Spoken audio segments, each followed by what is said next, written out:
Hey, beautiful hoarders, what are you going to do with all of that meat? Why are you buying so much? So guys, I've been burning the midnight oil. It's about 3:50 a.m. I'm cooking this Smithfield breakfast sausage I got from Dollar General for 50% off, and some of the 80% lean ground beef. And you want to work with this meat, and I mean the expiration date, I bought some 73% lean. I'm going to have to return it when the store opens because I bought 7 rolls of that and every roll was sour. So definitely going to get my money back on that. I usually make sausage patties and can it. However, I'm going to use this for pizza toppings. I may use this for breakfast scrambles. Open up a can of diced potatoes and, scramble some eggs. Just giving you guys some ideas of what you can do. I might use this ground beef for hamburger helper. I have in the past. I've made up my boxes of a hamburger helper. I put it on my freeze dryer, put them in Mylar bags, and I have my MREs, meals ready to eat, you know, whether I'm not doing camping. We've talked about that. So, but anytime we have storms or anything coming, it just stores. It's shelf stable. Or I might make ground beef and hamburger helper and put it in containers in the freezer just to warm up. So guys, this is what I'm doing next. I'm going to go ahead and pack these jars with meat that I've already cooked. And I'm going to go ahead and pressure can these. These are pint-sized jars. As we get older and our appetites change, I no longer can a lot of my meat in quart jars. I can them in pints because I find that we don't have the appetite to eat as much as we used to. So I'll pressure can these pints for 75 minutes. And if they were quarts, I would pressure can them for 90 minutes. So I'm just going to go ahead and take my paper towel, dipped in vinegar, clean the outside of the jars. Even though I use the funnel to fill it, there could be a speck of pepper. There can be some grease from the meat from the outside of the funnel, and that will keep your jar from sealing and staying sealed. And that's not what we want. We don't want to look up on our shelves and find spoiled meat or find spoiled anything, because that's just a waste of money. I don't care how cheap you get it. I just want to show you guys this Presto 22 quart canner. You always put a rack on the bottom. It comes with 2 racks so that you can stack the pint-sized jars. I bought this off of Amazon years ago. I think I might have paid like $75 or $80. They're well over $100 now. I put 2 quarts of water in this bowl. And I'm going to add a 1/3 quart of water. Okay. I am going to go ahead and put 9 pint-sized jars on the bottom. And then I'll show you guys what I'm going to do with the next layer. Okay guys, so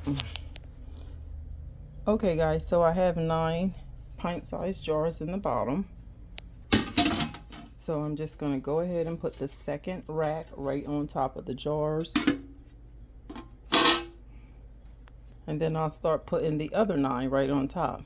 I do want to bring your attention to this. None of my jars touch each other, okay? As long as you can see a slither of daylight between them, none of them touch the canner, because you don't want them rattling and you don't want them cracking and have a big mess inside your canner. And I just want you all to see what it looks like inside the jar. And it's going to cook and shrink down. I like to put my jars on a cookie sheet because I can just pick the cookie sheet up and rake any extra crumbles back in a bowl in the trash. Keeps my countertops clean. I have my tripod upstairs, so I'm going to try to do this with one hand. But what I mean about just tighten it enough,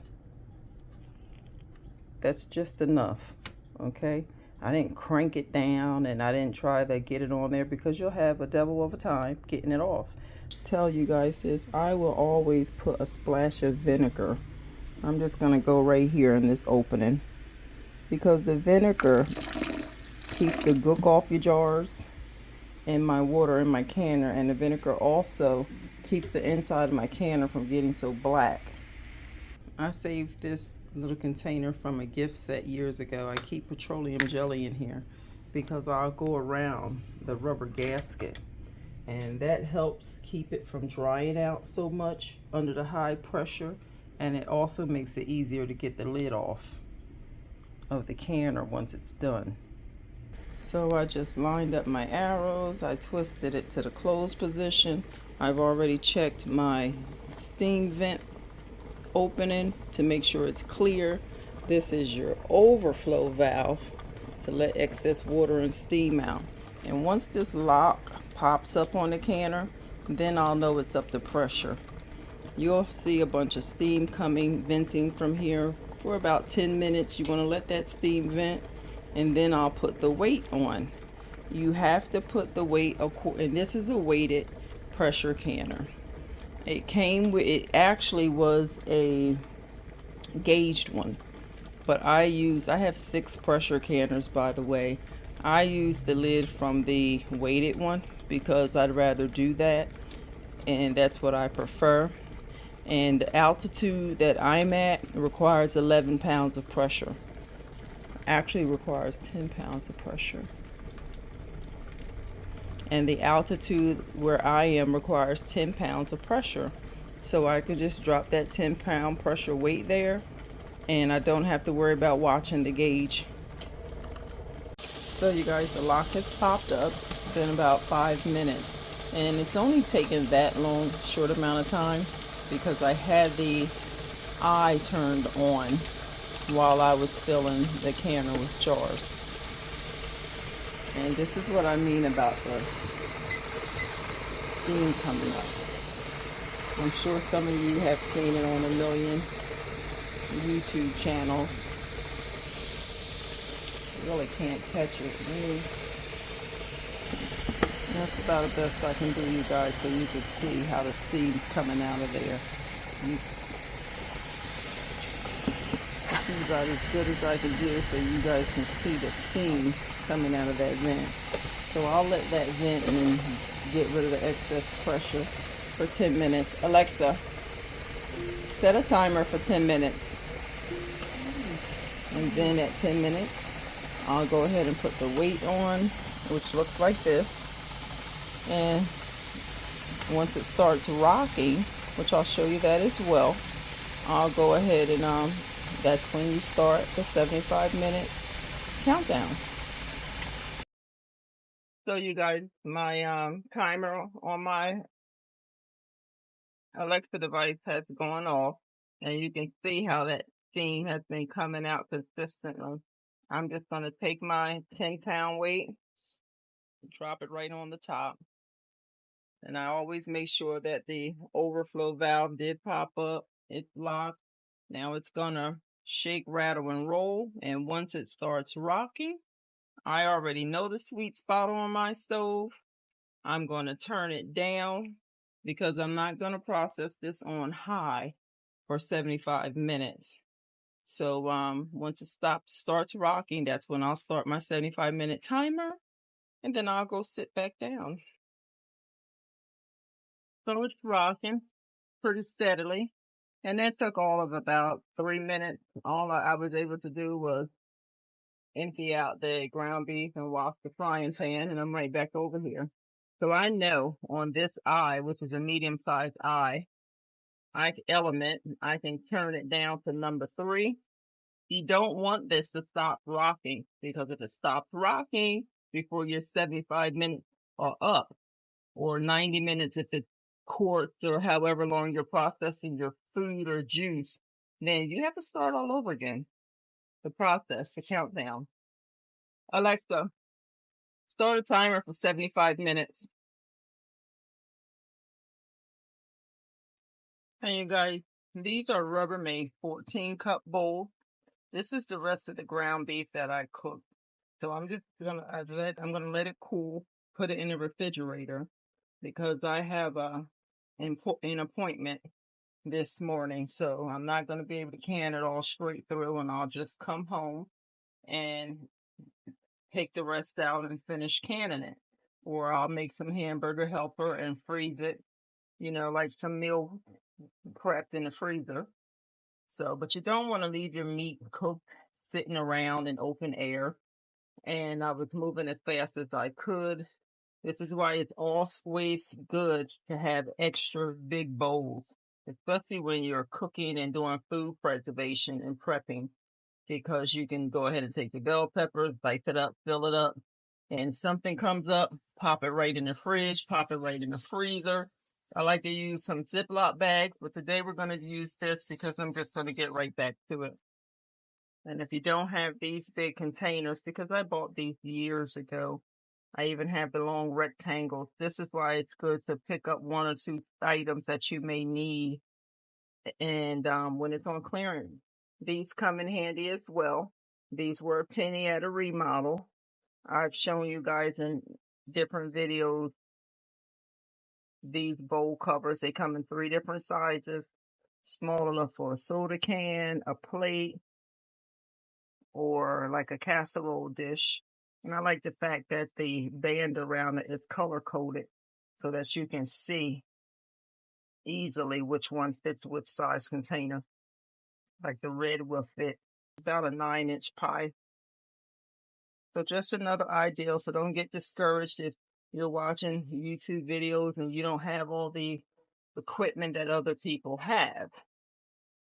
It'll come in time. Do what you can do little by little. Just do something to help yourself. And just so you guys have some concept of how long that took me, it was about 3:50. It's 6:06 now. I'm going to go ahead and lay down. And I can see my stove from what's deemed as my spot in the house. So I'm not worrying about something happening. I'm not going to come put a chair up on the stove and read a book and all of that foolishness. I'm sitting right there. Okay, you guys, so it's been 75 minutes. I'm just going to turn this eye off. And I'm going to slide this over here to this side because Mr. Man is sleeping. So there's no way I'm going to even attempt to lift this. My back is already hurting. And I'll just let this cool down and come down in pressure. When this lock right here drops down, I'll take the weight off. I'll unlock the lid. Always open it away from you so the steam doesn't come into your face. And then I'll just sit my jars on the counter over there once I clear it off and onto the towels. And I'll leave them there until I get around to it. They say 12 hours, but until I get around to it, hey, it might be 18 hours. I have things to do. They're not going anywhere. I'm home. Hey.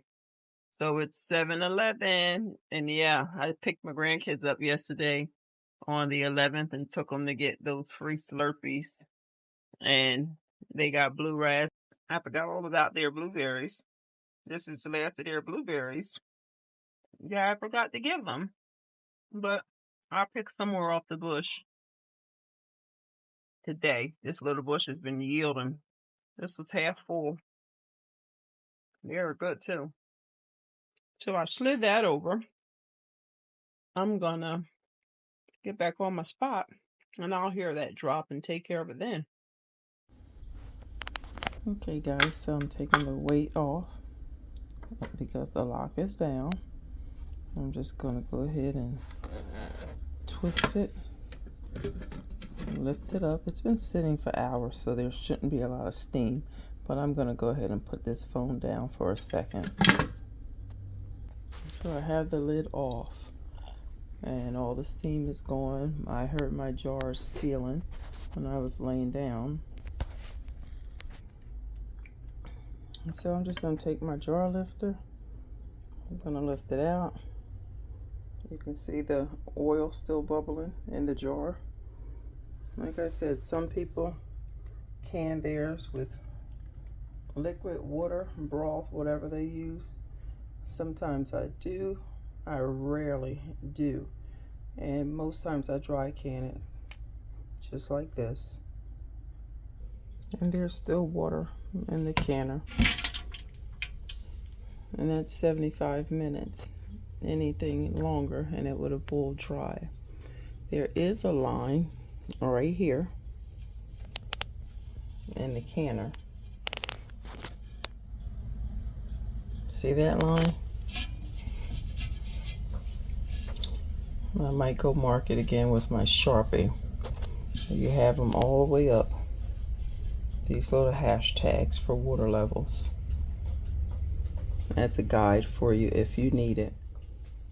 So beautiful people, thanks again for allowing me to share with you all what we do to stretch our dollars. There's been many times that we pool our money amongst households in our family. We buy meat in bulk.